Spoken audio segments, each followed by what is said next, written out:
Hello everybody, here I am again with another one of my awesome videos, and today I'll be showing you some really cool stuff. Anyway, we're gonna start off the day with doing something creative.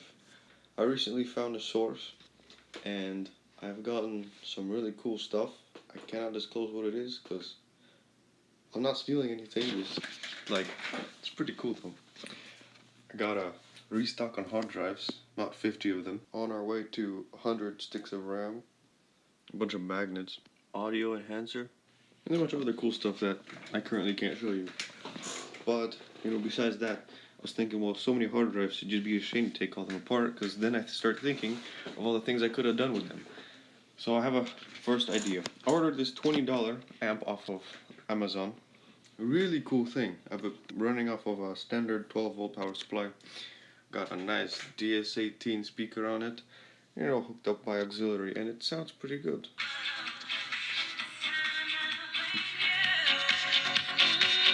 It's a really good speaker, and I got it for free also. Let's get ourselves a hard drive. Anyway, today we'll be working with a 20 gigabyte Mac store from like late 1990s, early 2000s.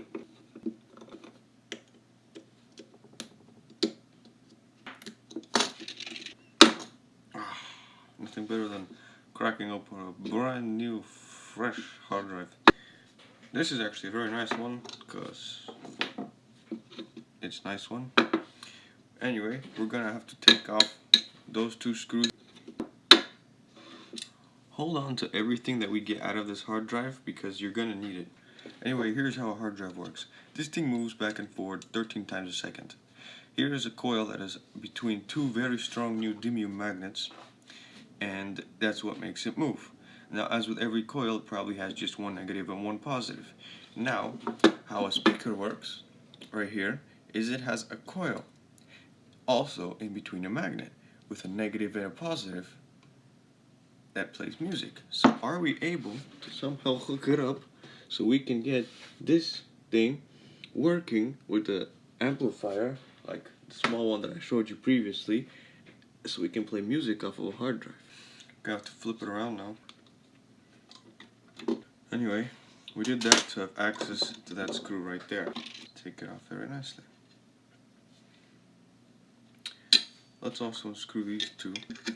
And now your whole arm, reader arm, is removed.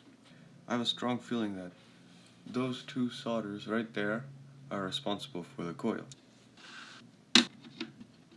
Anyway, this is our very fancy voltmeter, or multimeter actually. We're going to set it right here to ohms. For those of you who don't have a meter out like this that measures ohms, or no meter at all, then whatever. But how ohms work is they check basically the completion of a circuit. So like, you have a circuit, and if it's completed, then it buzzes. So basically what we're doing is looking for a buzz or a beep. Wow, we're actually getting readings from it. Okay, cool. So that is what we are looking for. Go ahead and screw the arm back in. Make sure it still moves smoothly. We need to get our soldering devices out. Just got ourselves some 2 enamel coated aluminum wires from our giant copper and aluminum wire collection. Gonna turn on our refrigerator fan. Our high-tech super duper quadruper soldering anti-lung inflammatory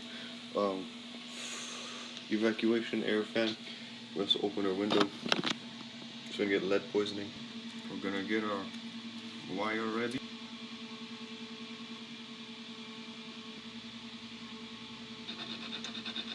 Anyway, that's basically the poorest soldering job I could ever do, but in proximity to each prong it was kind of hard to do. It's time to hook it up now. We are on.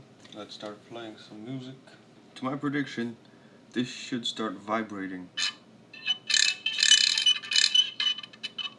It works.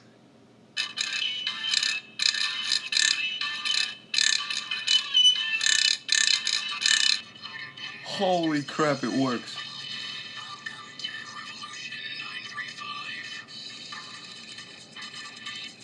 Jesus! We're gonna do ourselves a favor and unscrew the disc. Keep those. Now that was only half the magnetic power. what we have to do is we have to add the second magnet back. There we go. Right there. You don't need this, so you can trash it. This little compartment right here has a bunch of balls in it. Right there.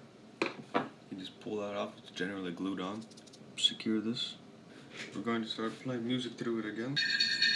Jesus, these vibrations are way too strong. Okay, turns out that this thing works better with one magnet. When you screw it onto the wood, or just press it down hard, vibrations transfer, and now the whole table is projecting the sound. So what I finally figured out is how to take this thing off, and I saw on the bottom there was a prong sticking out through that hole, so I just took a hammer to it, and it popped out really nice. And what I did is I cut off the bottom arm part right there with a drone because it got stuck against this little lip right here. And now what we can do is we can just screw it on, and I'll be able to move across the whole thing. Check out how that's moving. I got a rubber band over here so it just keeps it steady.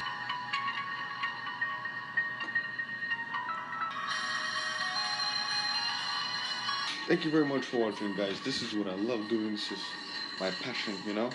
And I feel very good being able to accomplish something like this, you know. I'm probably gonna make like 30 more of them. I'm just gonna have all play at the same time. It's pretty cool. Thank you very much, guys, for watching. As always, like, comment, subscribe, help, and as always, you will see me in the next video. Goodbye. Also, one more thing before I leave. Try and bite down on this corner right here with your teeth. Not too hard, but the vibrations will transfer straight into your eardrums, and they will pick it up through your teeth. It's really cool. You can do the same thing when you hook a motor up to a amplifier. Really cool. Try it out. Anyway, guys, that's all.